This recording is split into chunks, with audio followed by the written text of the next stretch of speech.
My famous walk-in, and here we are for the next edition of the third period. I'm joined. Darren's taking a vacation today. It's playoff time. He typically doesn't show up in playoffs. I'm here to my right with Joey Bernardo, a returning guest, and I have to my left a new guest, Stevie Ross. Welcome. Thanks for coming. Thanks for having me. Yeah, pleasure. So, Stevie, give us a bit of a background of for the viewers watching the show, a bit about how long you've been in the league and your capacity and what you've been doing in the last couple of years. Sure. I was managing I started about 4 years ago, probably managed over 1,000 games. Wow. Started playing in the league about 9 seasons ago, and I've been captaining for not 2 seasons now. Okay, and the team that you're captaining is Nuts and Honeys. Nuts and Honeys, beautiful. And how do you get on the podcast? You bring coffee. That's what Stevie does. And Joey, welcome back. Thanks for joining us. Good to be back. Yeah, we had a discussion before. I've known these both for a very, very long time, dear friends and cousins. So it should be a fun episode. I'm looking forward to talking about the X and Y League today, who are now basically at the end of the road. It's the finals for both of these leagues, and some present in the finals, and others just missed Not it. so present. Exactly. Yeah. So let's take a look at the X League first. We have Friendships versus Doghouse, 1 and 2 going at it. Stevie, we'll start with you because I believe you faced these guys in one of these teams in the semifinals. Just give your take on what you see happening in the end here. Hard to say. Obviously, both teams are going to show up with a full roster, and they're both going to give it their all. It'll depend on the intensity that both come out with, and depends who puts it in the net. I mean, some people end up missing the entire time, and some can pick the corner. So I guess we'll see. It's going to be an interesting game, though. Well, yeah, they're both clearly the two highest scoring teams of all the co-ed leagues. They're both well over 60 goals per game for the season. What's their secret? Like, who are the weapons that both teams got to watch out for on either side?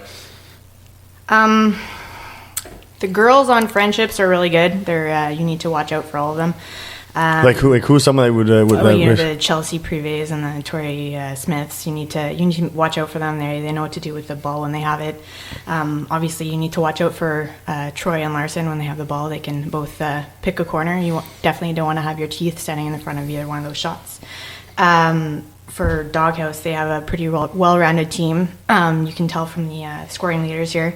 A lot of them are on both of those teams. Oh yeah, it's really insane how both teams have really not only top of the standings but atop all categories: goaltending, scoring. Both teams have what's been the secret for your success this year, Joey? Goaltending and offensive power. Like Stevie said, a lot of the girls are good. She mentioned Chelsea, Tori. There's Lauren, who's amazing also. Our team, Doghouse, we got Nikki, who's solid, Brittany, Monica, Jess. It's all about the girls. This league's all about the girls. They help the guys perform. And that, no. Sounds weird, but they really do. And we're really getting banned again on YouTube. Thank you. No, but you're absolutely right. Like, your depth in women on the team plays such a pivotal role to how successful you're going to be during the season. Mm-hmm. But that said, you had a really fantastic semifinal matchup against Friendships. Yeah. Did you think and you watched it? We were watching that together in the bar. I mean, it was interesting. It was 5-0 with Yeah, it was 5-0, but I don't think it indicated how the game was going. About 12 minutes left. No. I think it was less. 3 minutes left. Yeah. We scored our first goal with probably about 3:45 left in the game, and then scored a quick 3 more.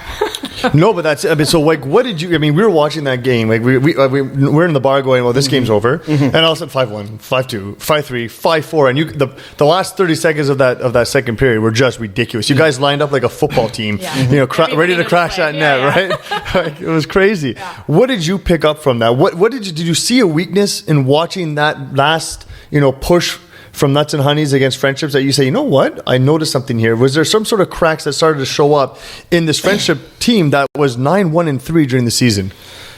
No, to be honest, it wasn't a crack on the Friendships part. I believe it was the Nuts and Honeys who decided to play the last 5 minutes of that game. Had they, had they came out guns blazing like they did all game, it could have been a different outcome. But I felt like they only started playing with 5 minutes left. Had they played like that the whole game, maybe they wouldn't have given up 5 goals, so they wouldn't have had to push that much. I mean, so they left too little too late, basically, at the end of the day. Yeah, I felt they started a little too late, but Nothing against Friendships. I mean, I don't know if they had a meltdown either, but don't forget, Stevie pulled their goalie, so they had the extra body out there, and co-ed, that's huge. It's an extra guy male on the body out there, exactly. so he's open. It's not hard to score. No, for sure. And I mean, like, what I find interesting here is that our Friendship's really a 9-1-3 team, because I mean, we were talking when the last time you were on the show, you were talking about Steve Nuts and Honeys, and you say they're one of your like sleeper picks to go all the way, just because their record didn't really prove and was representative of how good a team that was. But is Friendships a 9-1-3 team? Are they that good? I mean, Say it. we Just- tied them twice, and it could have gone either way, obviously. I mean, I feel like a lot of the games were tight, and it could have gone either way in the terms of points. Doghouse could have been higher. We could have been higher. It ended the way it ended, but everybody, I mean, I feel like the top few teams were pretty on point. Oh yeah, when you're looking at the top 4 team from like Friendships, Doghouse, Swipe Rights, Nuts and Honeys, you couldn't. I mean, Pumpkin Chunkin and Recruits Y were evidently by the end of the year a level below those 4 teams. We pretty much figured anyone could have taken it, but now 1 and 2. What are you going to look from your team to do to take down these guys? They got Larson, they got Troy, they got a very, very potent offensive defense combination. They got a lot of depth. That's what we're worried about. They got a lot of depth. They got, like you said, Larson, Troy. They got Mike Brisson. They got James Vardy. They got those amazing girls, and they have one of the top 2 goalies in the league. So I mean, it's not going to be easy, but it's been done before. Oh no, exactly. I mean, and you used to play with Troy, right? If I'm not mistaken, on Trojan Horses. Seasons, yeah. So any rivalry there, and a little extra intensity? Is there excited action going on in this thing, or? Yeah, a couple cross checks here or there. I mean, but how do you get Troy off his game in the mixed week? chirp him. Chirp him. That's. Do you think you have the ability to get down there and get under his skin? Because I find he's such a composed player. Like he's seen it all and been through it all with all the level of competition he's experienced. What do you? And he's so fast. What do you do to like? Because he's such a dynamic player on the back end of that team, quarterbacking it offensively. Are you matching him? Are you trying to get it? Are you going to do some line Want matching? him to give away his secrets here? Well, but yeah, it's true. Eh? No, What's your game plan? there's no Give it away. there's no matching him. We'll do what we got to do, but this is where our girls come into effect. For example, you're going on a 2-on-1 against Troy. Yeah.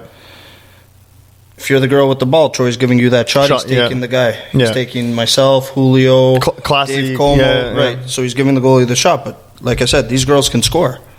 So he's quick, he's fast, he's one of the best defensemen I've ever seen in the NBHL. But he can't be everywhere at once. No, he can't, yeah. So if you got a solid girl going down the wing with you, she's that difference maker. No, I really do think this is going. I think when it comes from guys to guys, you guys are pretty well matched. I would say on paper, they've got the bit of the edge on the goaltending side. Matt's having a great season for them. But girls, it's going to come down to who do you think when you look at the girls' side of the coin, like that, would you give the edge to? I mean, they got Brittany, they got Jess, they got Nikki. They definitely have some good players as well. I mean, I don't want to get in front of Britt Schott either. There's a few like. Oh my God! Yeah, I know. Yeah, and intensity, like her and Nikki, in terms of intensity factor, are just like and you don't discount Jess on the. I know. Yeah, I know Jess. In a playoff game, she's mine. I'm taking a body check from Jess. Yeah. No. Well, I mean, it's going to be tough. I don't know. It's hard to pick a clear cut. Okay, but I'm going to make you. Who do you think is going to win this? Who do you think is going to take it in the end? I'm saying it's going to a mini game. Okay, that doesn't answer the question, but that's good. That's you guys throw me under the bus. Eh? Yeah. I think it'll depend which order it was won. Hold on. Just don't be like Jeff Howells on your predictions. Why? What? Because Jeff Howells did the Masters prediction. And he went over the night before. Yeah. So just think hard went before. Over? Yeah, 0 for 4. Oh. Yeah. He said this team, that team, this team, that team. Boom, the next night. My name's not Jeff Howells either. No, I said Don't do it. think. Yeah, exactly. Pretend he's not here. I think it's whoever wins the second game. So I think there'll be one in. I think that no. His team is 1-1 in this. They have the edge series wise in the regular season. This series is a 2-game final series. Exactly. I think that Doghouse could take it. You think Doghouse are going to take it? They could. Do you think you're not going to take it? Do I think we're not going to take it? No, I don't think we're not going to take it. Do you think you're going to do it? Are you going to split the series and have to do a mini game, or do you think it's going to be one team's going to take it, straight? I think it's going right down to the wire. Yeah. It might end up in a even be shootout overtime. also. Yeah. That would be amazing. Yeah. No, I mean, if I'm looking at it, I'm actually going to go friendships. I think friendships are going to have enough. You kind of have to say that since we both just. Well, no. If it was Doghouse, I would say it. I just. You to me made me show me a bit of a when you Nuts and Honey's game said they're not invulnerable, but I think that they got caught napping a bit near the end, and you guys took them completely by surprise. You elevated your game to a level they weren't anticipating, but they're going to anticipate it against these guys, and I think they're going to really want to beat you. Maybe I'm just saying that because we just lost to them and I'm a little bitter. There's no halo effect here happening too quickly, but I think friendships are going to take. I think they're going to have the means to get. I think goaltending is going to be a huge factor. I think if you get one or two soft ones on Jamie, you guys are scrambling, and you're going to have to expose yourselves a bit by stretching the play and whatnot, and with back checking being That's my forte. Yeah, exactly. It's what? It's my forte. Oh yeah. Oh yeah. Have you done it this season? Or? Excuse me, Steph? Has he done it this year? Beautiful. So no, I think it's going to be, regardless, it's going to be very close games. I think the second game is absolutely going to be a gem to watch, depending when it's played. Tuesday. Oh, it is being played Tuesday night. Oh, that's fantastic. Sunday, I'm there Tuesday, so that makes me happy. Well, I wish you very good luck. I mean, Joy made a joke to me in the bar. It was kind of funny actually, but a good idea for T-shirts next year, next season is I think I've given you every possible color shirt in the last with Bad Medicine and. This was your joke. I've won too many games. He's won too many. He's like, I need a new color. The wardrobe is now too. All I asked him, Steph, was what color what color the trophy was this year. Okay. That's all I asked. That's all. It's a very innocent question. That's it. Did I wash it? These I things. didn't touch the trophy. I'm not jinxing nothing. We'll see what happens Sunday, Tuesday. Oh, it should be fun. Let's take a look at the Y League. Another league, I think teams that you guys have both played against, most recently in the summer, like Underdogs, the Smashing Pumpkins, Dirty Tips as well. I don't believe Racks and Sacks are. I actually played on Racks and Sacks. And you played on Racks and Sacks this season. I mean, but most of the players on that team, with Monica and Erica, women that are Ella, everyone knows these players if you're in the mixed league. Again, we have a 1-2 final, Underdogs against Racks and Sacks. You play for Racks and Sacks, but they're down. Spared, sorry. But they're down 2-0 against Underdogs. So the number one seed down one game in the series already. What are your thoughts on that? Can they recover? What do you think? Yeah, I mean, they had a pretty good season, and obviously their stats show that. So I think that the next game will be pretty interesting. Again, both their girls, well, there's a few girls on each team that are very good. I mean, we just mentioned Monica, Ella, Erica. Not to discount Allison. Allison plays on my regular season team, she's on the Underdogs, awesome. right? Yeah, she's amazing. She's a game changer too. She can put the ball in the net. She can play D. So, again, the girls. I find that Racks and Sacks do have the edge on the girls' side. They do. Allison is a very good player without a doubt, but I would say that the depth on the Racks and Sacks girl. I mean, I would arguably say, with the exception of Marco and Masadi, the girls are probably the strength of that team versus the guys. What's his name? Anthony. Yeah. Anthony is also up there in this. That's true. So, I mean, are you surprised by the first game results? Or? No, I'm not surprised at all. I think the Underdogs are coming down from the competitive division. I mean, they probably learned a lot playing against all the clubs. And they're not afraid of competition. I know Barry Dweck very well. Like he's never afraid to play against the better teams. He likes that challenge. He likes that competition. Yeah, so they came down after playing against a few club teams for the pretty much a whole year with the summer league, the winter league last year.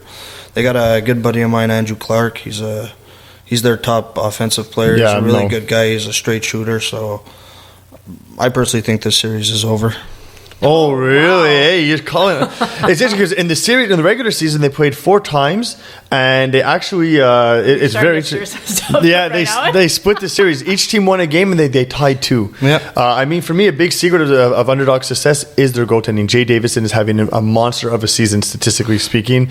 I think they moved AJ out of nets, put him on defense, which I thought was the smartest decision. AJ's not a bad goalie. Leave AJ alone. No, I love AJ. Yeah, AJ was my hockey coach years and years and years ago in Banff. Phantom, but he's a very effective defenseman. For a gentleman who's not the youngest player, 40s.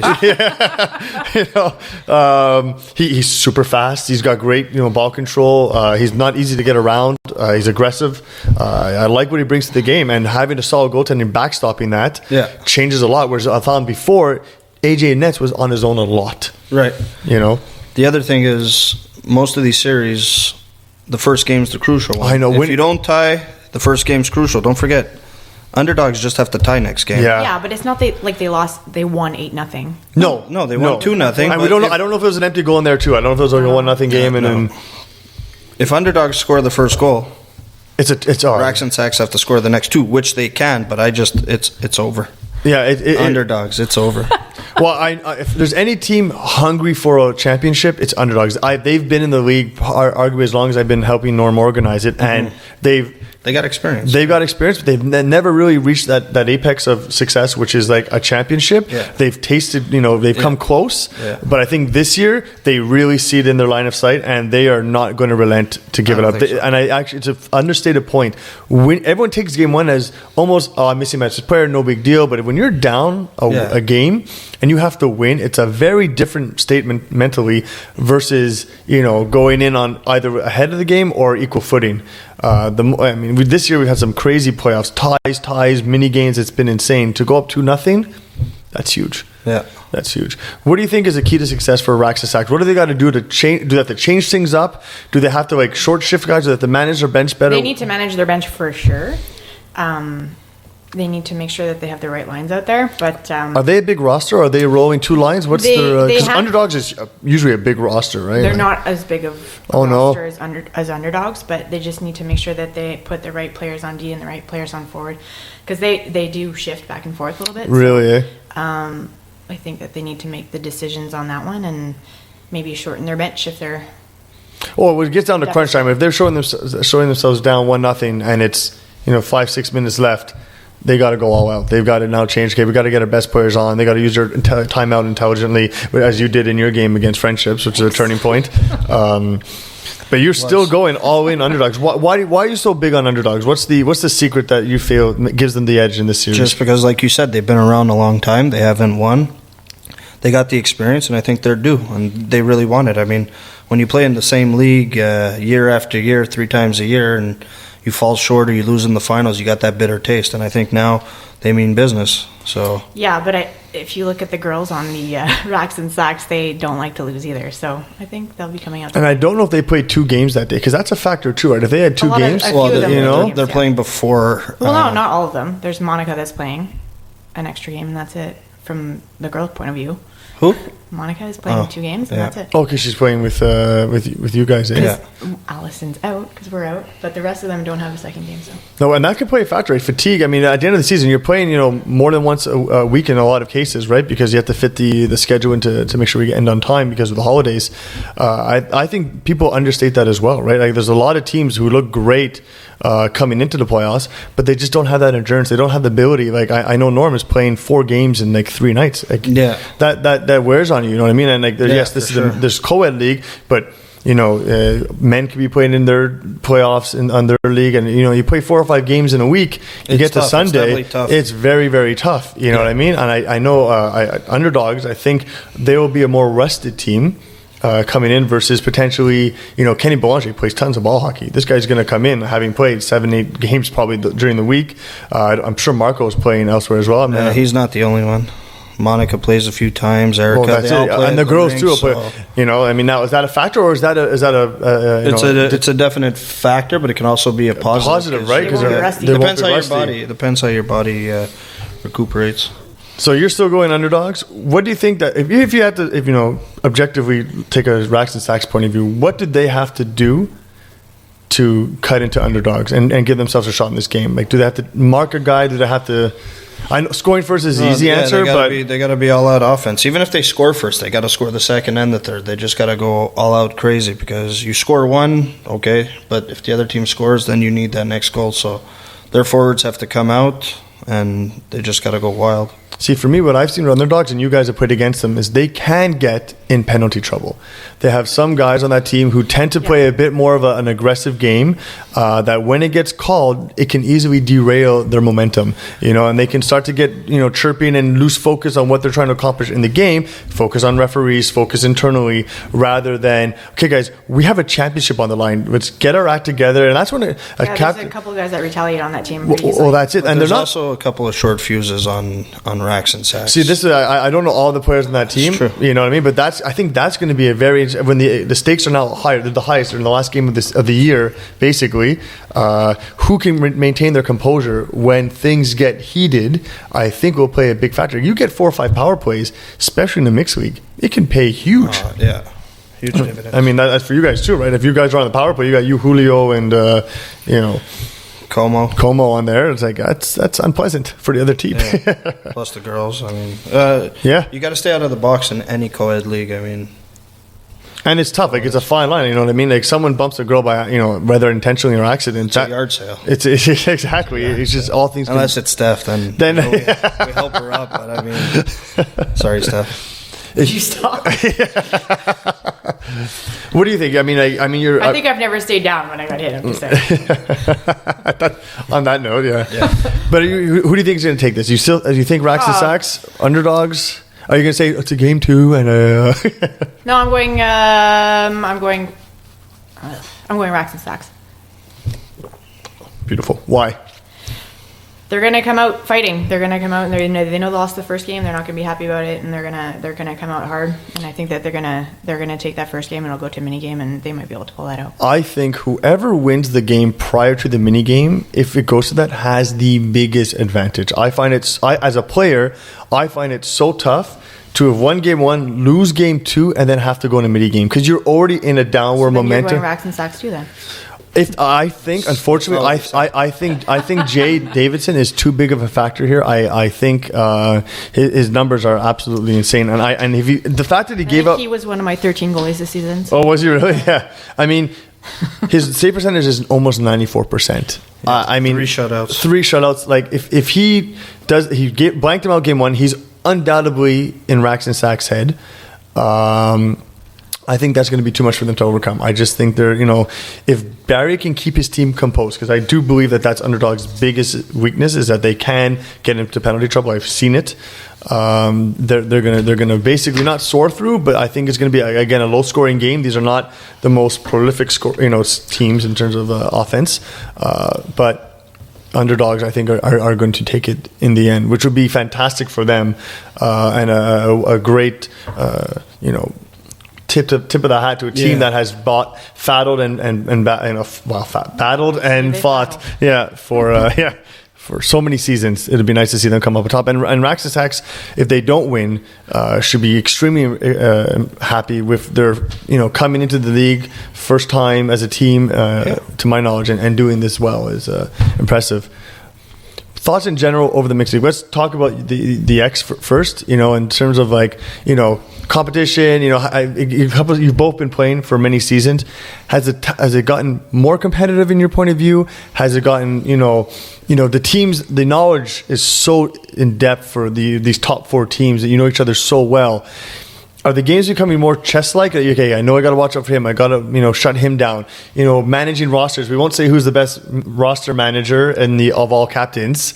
9 goalies in 13 games. Not to mention 8 guys. Yeah. And you know what? She didn't even ask her own cousin to play. You know that? Yes, I did. Sorry. She asked one. One. She asked one. Yeah, she asked one of them. She asked one of them to play. I was there, dressed, ready to go on my stick. I needed a defense. Yeah. I can play D. Can you? No. So what do you think? Have you seen an evolution of the competition? Yeah, I mean it's a little bit more competitive now. It's a little less on the friendly side. We still laugh during the game, but I think it was a lot more joking before. I think more people want to win than before. Maybe it used to be a little bit more about the hanging out and we're gonna go play hockey. We laugh a lot, and it's still like that. But I think that there's a little bit more of a competitive edge to it. Okay, and for sure, we know which players we need to cover during a game. I mean, we know that he's going to be putting somebody on Larson and Troy next game. I mean, it's just what it is. But I mean, yeah, we've learned a lot over the seasons, but it's still fun, but there's a little bit more of competition to it, I think. Are you I guys? think those are words from a captain. I don't think it's. I don't think it's really the playoffs. I was so politically polite, Yeah. right? I was like, Well, because I could tell the way she's talking, and that's how a captain would speak. During the season, every year, in my opinion, season's always the same. It's a fun game. It's the rare You think penalty. it's the same all the time? Steph, I'm speaking. Oh. I'm gonna throw the mic yeah, at exactly. you. Like I said, I do believe it's the same every season. I mean, we just played Rourke's team. The way the schedule worked, swipe rights, we played Yeah. the last 2 season games in a row. Okay, yeah. And then the first game in the playoffs. Wow. 3 in a row, and there wasn't one penalty in all 3 games. I think the season, it's more fun. Everybody knows we're hitting the bar after, everybody's socializing and whatnot. Come playoffs, like Stevie said, there's more like, okay, you got to watch out for this guy or that guy. But during the season, it's just show up, play. I mean, if you're down by a goal with 5 minutes left, you're getting intense. You want to win, but I mean, other than that, the competition, I think, has been pretty much the same. It's mostly the same guys and girls that it's been for the last couple of seasons. So it's just everybody's mixing up on Yeah. every team. So it's fairly competitive. Oh, you know what? On that point, sorry to interrupt you, Joey. It is without a Anybody doubt. but Stevie. The mixed league, without a doubt, has the biggest fan base when it comes to finals. It is. I mean, it started with the Huge Leagues Rugrats many seasons ago. Justin Romeo's team. I mean, I think that whole arena was packed with people. The game went to shootouts, and Huge Leagues took it. You know, it was just unbelievable. And you know, undoubtedly for your final, it's going to be packed. I mean, it's the and No, I last mean, night. At the end of the day, we're all going to sit in the Yeah, bar exactly. together and have a drink, no matter who was no playing, matter you know who what I mean? plays, right? You know what I mean? And then Joey can hang up maybe his, next championship shirt on the wall. But I'm going to be there. Everyone's going to be there enjoying the last game of the season. Oh, do join us, by the way, if you want to have a drink and socialize and watch, without doubt, a great final night. But how are you guys going to look forward into upcoming seasons? I know you're putting in a team. I know Jess and mentioned Doghouse will be coming back, which is awesome. Players that come to mind: TJ Ward, who was electric in the mixed league. Guys like Corey Stager. Individually, when you talk about getting the player mix to make you successful, are you guys looking outside of the current players to maybe tweak a roster spot here and there for upcoming season? What are your thoughts on that? Yeah, I mean, obviously the priority is going to go to the players who want to come back. There's definitely a couple spots open, so we'll be looking at that.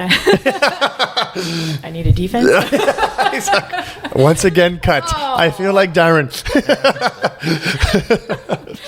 I can't buy a spot on the team. Okay, yeah, but you were saying looking for you. But is that how much does that play in your game, Joey? When you're building a team, looking at players who fit a void, whether it be defense or a decent offense, or what are you looking for? Like goaltending. Like, I mean, that you obviously had a goaltending issue, in terms of. Did I? Well, seemingly. Like, how are you going to address? I pulled it together. You pulled it together, which was amazing. No, I mean it's obviously a different dynamic now that we're not drafting the teams anymore. So Yeah. That's a big factor. Right? There was a lot of inter-sharing players and stuff like that, and from one season to the next. So are you finding you're building because you played Trojan Horse? I was surprised that you pulled away from that. I played PMS my first year with me. with Stevie. Yeah. Back-to-back years with Trojan Horses. Now I'm back with Jess on Yeah. Doghouse. Did you I'm play one of them in those the guys summer? that went. No, I don't play in the summer. I play hardball. Oh, okay. Yeah, okay. But I'm one of those guys that was getting drafted on different teams, whereas a lot of these guys are core guys. You have Jess, who captains a team, so Julio's, yeah, exactly, yeah. When Romeo was captaining his team, he had his set guys, Evan. Yeah, of course, yeah. These kind of players. G-Bum. Mike Brown, yeah, Greg. They all- Rocky there's- with Riaz. And Exactly. Yeah, of Rocky course, with Riaz. yeah. So every team has A core base, of basically, 2, 3, yeah. maybe 4 players. Bobby Sims a little bit everywhere. Oh, shoot, we have to talk about Bobby. Yeah, let's talk about Bodog Bobby. We'll talk about him on the bloopers. What team is he playing this year? He sat out this year with an injury. Oh, He okay. had an eating problem, so he sat out this year. So Well, leave it at that, Bobby. We had to bring you up. yeah, he wanted it. Yeah, exactly. Should not maybe the way he wanted it, but he was brought up. So like we were saying, most teams have their core guys and girls, and then it goes to a draft this year. Oh, we're going to draft coming up? Or? No, but that's how it was Okay, with the yeah. core guys. But now putting in your own team, you're sticking with your core players. You know, like I'm sure Shipley, Mike Brown, they belong to you. Yeah. They don't belong. No, they belong to you. You got a 3-year contract with them, you know. You know, so that's how every team works. So it's good because right off the bat, every team has Something to start from, right? exactly. Every team has a decent goalie, decent defenseman, decent forward, decent girls. So that's why, if you look at the stats here, 1, 2, 3, 4. Not to say nothing with Recruits Wire, Pumpkin Chunkin, but the top 4 teams are the 4 club teams. Yeah. Right. Yeah. So I mean, that's just. Yeah, and I know Recruits Y struggled because they didn't have Latreille as much as they were hoping to get him. That, I mean, he's a huge difference maker for that team. Yeah. You know, Pumpkin Chunkin. I mean, that team did very well in the summer when they had Carly Hill and Pumpkin Chunkin, though, they're not to be discounted. I mean, a lot of the games were really close. yeah, the record to them. One-goal games. Yeah. Their record is, I mean, I think they had Sophie in it. Is that the one that? she's Yeah. very good, So though. good. Sophie Boyer, And fantastic. that allows them to put 4 guys on the. Most of the time, they didn't put 4 guys, but And they did it. you talked about Yeah, that we last spoke time, about Maeve. that, Like, it's just so doing the classy. playoffs, though, Yeah. you know? So it gives them that advantage in the playoffs, and they're able to keep it close. And not to mention, they got 2 teams here in the XNY, and a lot of their players played on both. Yeah. So they were playing Back to twice back. on Sundays, Yeah. back to back. That's a team that could definitely be a contender next season. I think personally, I'd like to see Recruits Y come back, but maybe go into the Y League and start over. Yeah. And either have underdogs or Racks and Sacks come up. Yeah, I know. Play with the big boys. It's just a preview. We're talking to teams and stuff like that, and I know Dirty Tips. Believe it or not, they want the more competition. They want more teams. They don't, you know what I mean? So They've improved a lot, though. They've improved. The fact that they won like a couple of games is amazing. You know what I mean? That definitely a testament that they have improved. They want the challenge. They don't want to play 4 teams. They're like, no, bring on swipe rights, bring on friendships. Yeah. They were talking to her. Yeah, Jen Haddad is like, she is not afraid of anybody. She's awesome. Bring it. Bring it. Yeah, exactly. Bring it on.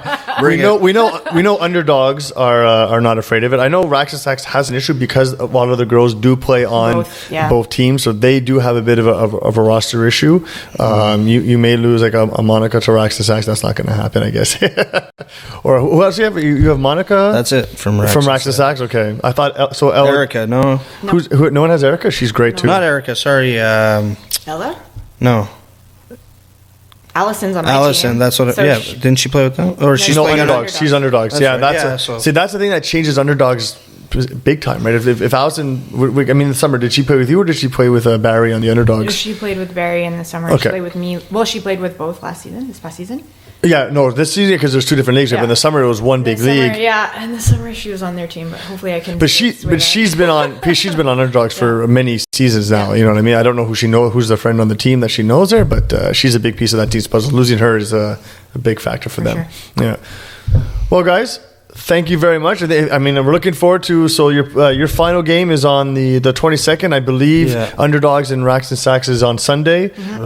Should be super exciting. I hope you guys can come up definitely on the 22nd to see that game because it's going to be a blast during and after. That's for sure. And thanks a lot, guys. I hope you guys come back again. Joy, I'll be back. You'll be back, and Stevie, really appreciate it. It was awesome to have you here. Thanks. All right, guys, and as we always say here on the third period.